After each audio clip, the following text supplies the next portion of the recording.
नमस्कार साथियों, आप सब कैसे हैं। आशा करता हूँ आप सब सुखी होंगे, स्वस्थ होंगे, मस्त होंगे। तो दोस्तों, जैसा कि आप टाइटल को देख करके समझ ही गए होंगे कि आज हम किस विषय पर बात करने वाले हैं। तो दोस्तों, आज हम एक ऐसी महत्वपूर्ण बातें आपको बताने जा रहे हैं जिनको आप सुनने और समझने के बाद संभव है कि जीवन में आप कभी असफल हो जाएं। आप कभी भी असफल नहीं होंगे यदि आप इस वीडियो को देख करके और इस वीडियो की बातों पर अमल करेंगे तो आप कभी ज़िंदगी में असफल नहीं हो सकते। हमेशा आप सफलता आपके कदम चूमेगी। तो दोस्तों, सफलता प्राप्ति का सबसे अहम मूल मंत्र है, वह है मेहनत। मेहनत से न कतराएं। मेहनत ही सफलता की कुंजी है। दूसरे शब्दों में, जिस कार्य में यदि हमें सफल होना है, किसी भी कार्य में, तो हमें उसी कार्य के ऊपर अपनी जो लक्ष्य हमें हासिल करना है, उसी पर दृष्टि रखनी चाहिए। अन्य चीज़ों को नज़रअंदाज कर देना चाहिए कि कोई क्या कहेगा, कोई क्या सुनेगा, कोई क्या करेगा। ये समाज है। जब भी हम कोई काम करते हैं तो लोग हमारी मजाकें बनाते हैं। हमें प्रोत्साहन करने के बजाय हमें हतोत्साहित करते हैं, हमारी टांगें पकड़ करके खींचते हैं, हमारे मार्ग में रोड़ा बनते हैं, अवरुद्ध बनते हैं। लेकिन जब उसी कार्य में जब हम सफल हो जाते हैं तो वही लोग फिर हमारी प्रशंसा करने लगते हैं। कहते हैं कि अरे ये तो होना ही था, बहुत मेहनतशील, बहुत लगनशील था, ये तो सफल होना ही था, ये तो हमें पता था कि एक दिन ये सफलता की ऊंचाइयों को हासिल करेगा। तो दोस्तों, हमें जिस भी कार्य में, जिस क्षेत्र में हमें कार्य करना है, सबसे पहले उस कार्य की दशा और दिशा निर्धारण करनी चाहिए। क्योंकि यदि उसकी दशा और दिशा, यानी दशा हमने यहाँ उसकी स्थिति के बारे में वर्णन कर रहे हैं और दिशा उसके कार्य करने के तरीके, यानी उसके रास्ते, जिस रास्ते हम कार्य करेंगे उसका वर्णन है। यदि दशा और दिशा दोनों सही होंगी तो कार्य हमेशा हमारा सफल रहेगा। असफलता की कोई गुंजाइश नहीं रहेगी। यदि हम उसमें किसी कारणवश असफल होते हैं तो उसमें हमारे कार्य की दशा या दिशा दोनों में से एक त्रुटि अवश्य होगी। क्योंकि या तो हमारा कार्य ही गलत होगा उसके करने का रास्ता गलत होगा। कोई भी कार्य की स्थिति और कार्य के करने के तरीके यदि दोनों एक तरीके में सही बैठते हैं, दोनों में कोई डिफरेंस नहीं होता है, तो कार्य अवश्य सफल होगा। और रही बात कार्य में सफलता और असफलता की, कुछ कार्य तो हम सफल होने से पहले ही शुरुआत ही नहीं करते हैं, चाहे हम उसमें कितने भी योग्य हों। हम भी डरते हैं कि समाज में फला आदमी पता नहीं क्या कहेगा, ये क्या करेगा। हम किसी कार्य में शुरुआत करते हैं तो लोग हमारी मजाक बनाना शुरू कर देते हैं और हम कार्य को वहीं बीच में छोड़ बैठते हैं।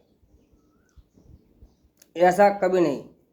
हमें किसी की भी परवाह न करते हुए अपना जो कार्य करना है, जो लक्ष्य है हमारा, उसे हासिल करना, ये हमारी प्राथमिकता होनी चाहिए। तो दोस्तों, जैसे हम हमेशा कभी कभी होता है कि दूसरे के गुणों से प्रभावित होते हैं और अन्य लोगों की तारीफ करते हैं, लेकिन अपने आप को हीन समझने लगते हैं।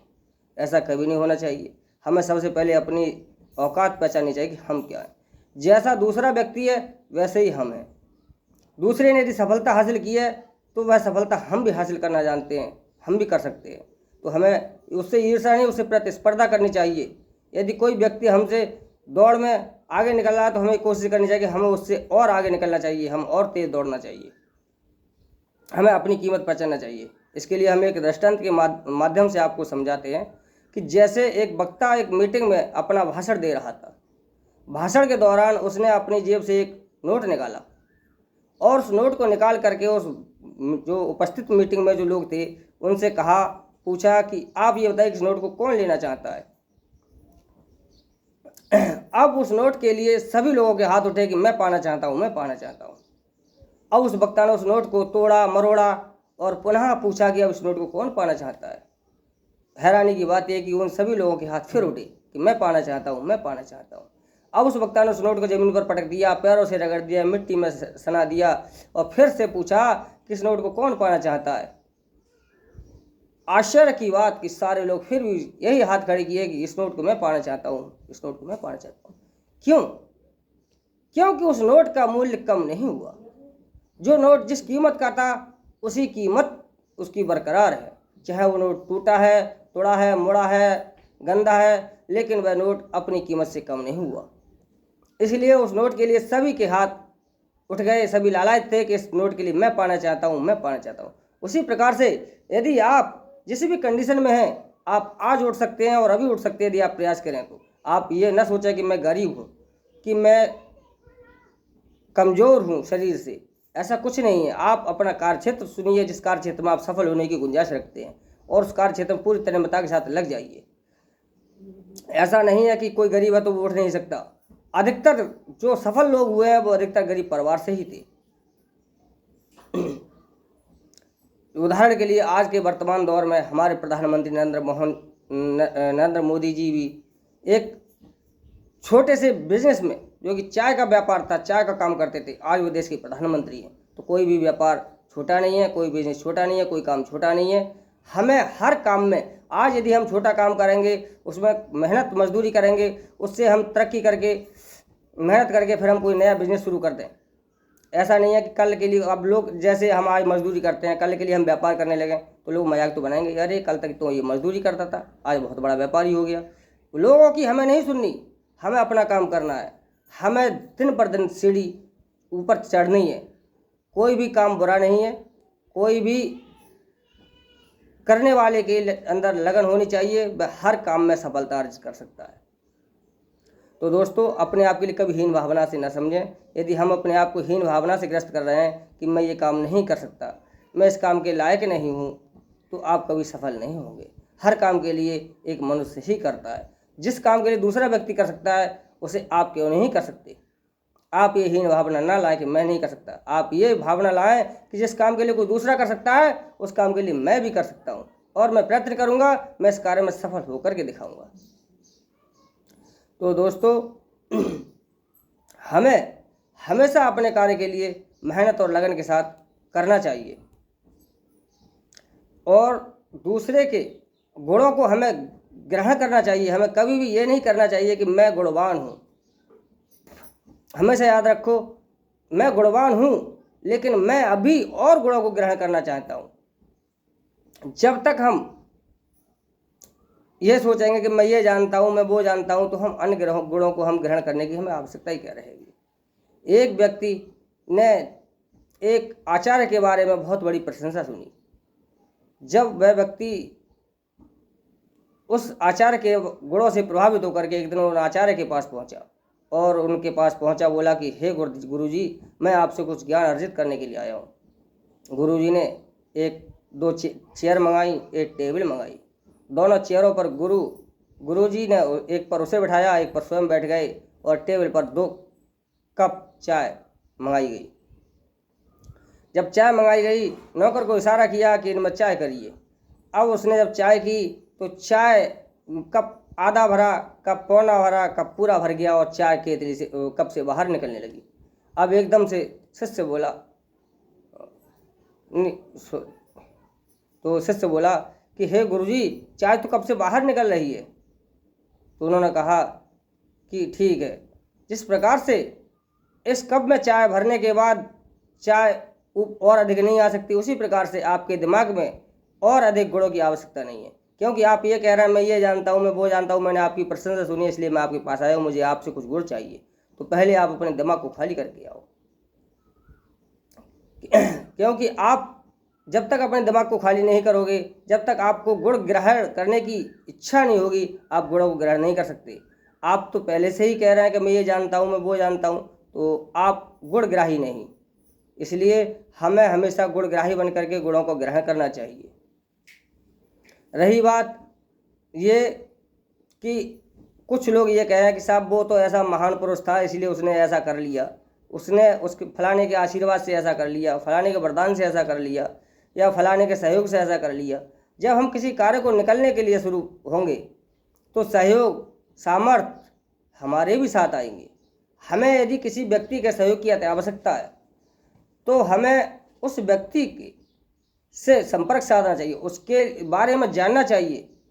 उसके लिए भी किसी न किसी कार्य में किसी न किसी सहयोग की आवश्यकता अवश्य होगी। उसकी भी कोई ना कोई कमजोरी होगी, उसकी भी कोई ना कोई महत्वाकांक्षा होगी। हमें उसके बारे में ठीक प्रकार से पड़ताल करनी चाहिए। तो हमें उसकी महत्वाकांक्षा, उसकी कमजोरी के लिए अपनाते हुए उससे प्रस्ताव रखना चाहिए, और वह व्यक्ति यदि न चाहते हुए भी वह हमारे लिए सहयोग अवश्य करेगा। क्यों? क्योंकि हमने उसकी महत्वाकांक्षाओं को, उसकी कमजोरी को भांप लिया और हमने उसकी कमजोरी के लिए इस्तेमाल किया। यदि किसी व्यक्ति के लिए किसी कार्य में आवश्यकता है, उस आवश्यकता की पूर्ति के लिए वो इधर उधर भटक रहा है और हमें उस व्यक्ति से आवश्यकता है, तो उसकी आप मदद कीजिए, वह आपकी मदद के लिए निःशुल्क और हमेशा तैयार रहेगा। जैसे भगवान रामचंद्र का उदाहरण लीजिए, जब वो वन को गए थे तो निरीह अकेले थे, उनके साथ उनके भाई और उनकी पत्नी सीता थी, जिसका अपहरण रावण ने कर लिया। अब उनके लिए एक रावण जैसे शक्तिशाली शत्रु का सामना करना था, तो उनका पास तो कोई सहयोगी नहीं था। जिन्होंने अपने सहयोगी के तौर पर सुग्रीव को चुना था। उन्होंने सुग्रीव की कमजोरी और सुग्रीव की महत्वाकांक्षाओं को देखते हुए उसकी मदद की, बदले में सुग्रीव ने भगवान राम की मदद की और भगवान राम ने सुग्रीव की वानर सेना की सहायता लेकर के और रावण के परम शत्रुओं से समझौता करके रावण का विनाश कर दिया और सफलता प्राप्त की, जो कि रावण जैसे त्रिलोक विजयी पर सफलता पाना असंभव था, जिसे भगवान राम ने साकार कर दिया। तो हमें अपने ऐतिहासिक पुराणों ग्रंथों से सीख लेनी चाहिए। ऐसा कुछ भी नहीं है कि इस कार्य के लिए हम नहीं कर सकते, ऐसा कोई कार्य नहीं बनाया जिसे मनुष्य न कर सके। बशर्ते कुछ ऐसा भी होता है कि हम कार्य हाथ में आते आते भी अपनी बुद्धिहीनता के कारण से गंवा देते हैं। इसके बारे में मैं एक दृष्टांत बताने जा रहा हूँ कि रामायण में एक चौपाई कही है कि सकल पदार्थ है जग माही, कर्महीन कछु पावत नहीं। तो दोस्तों, एक इस कथा के आधार पर एक दृष्टांत है कि एक बार भगवान शिव शंकर अब माता पार्वती के साथ अपने भक्तों की खैर खबर लेने के लिए गए। जब वो अपने भक्तों की खैर खबर लेने के लिए गए तो एक परिवार में पहुंचे, जहां उस परिवार में 3 प्राणी थे, बुढ़ा यानी माता पिता और उनका एक लड़का। तो उन्होंने भगवान शिव माता पार्वती की बहुत ही असीम सेवा की। सेवा करने के पश्चात भगवान शिव माता पार्वती, जो कि ब्राह्मण वेश में थे, उन्होंने उनसे वरदान मांगने के लिए कहा। तो उन्होंने सबसे पहले उस बुढ़िया से कहा कि माई बताओ हम आपको क्या दें। तो बुढ़िया बोली कि हे बाबा, आप मुझे जवानी दे दो। भगवान ने कहा कि तथास्तु। बुढ़िया जवान हो गई। अब उस लड़के के पिता से पूछा कि बाबा आप क्या चाहते हैं। तो उन्होंने कहा, वो खिस्से आ गए थे कि इस बुढ़िया ने जवानी मांगी है, तो उन्होंने कहा कि इस बुढ़िया के लिए सूर्य बना दो। भगवान ने कहा तथास्तु। अब वह सूर्य के रूप में परिवर्तित हो गई। अब लड़के से पूछा कि बेटा तू क्या चाहता है। तो लड़के ने कहा रो करके कि मेरी माँ जैसी थी वैसी कर दो प्रभु। अब उन्होंने कहा तथास्तु। तो कुल मिलाकर के उन्होंने वो चाहते सब कुछ मांग सकते, तीनों को एक एक वरदान देने को कहा था, लेकिन वो कुछ हासिल नहीं कर सके। क्यों? क्योंकि उन्हें के पास सब कुछ मिलते हुए कुछ हासिल नहीं कर सके, क्योंकि उन्होंने बुद्धि और विवेक का इस्तेमाल सही तरीके से नहीं किया। उनके जो विचार थे वो सही रूप में परिवर्तित नहीं हुए। अब भगवान वहाँ से आगे चलते हैं, फिर दूसरे भक्त के यहाँ पहुँचते हैं। जब उस भक्त के यहाँ पहुँचे तो उस भक्त के परिवार में 4 मेंबर थे, माता पिता, लड़का और लड़के की बहू, जिनमें माता पिता और जो लड़का तीनों अंधे थे। लड़के की बहू जो थी वही एक सही थी शरीर से, लेकिन उसकी भी गोद खाली थी और अति निरीह निर्धन परिवार था। जब भगवान उस परिवार में ब्राह्मण वेश में पहुँचे, माता पार्वती और भगवान शिव शंकर, तो उन्होंने उनकी बहुत सेवा की।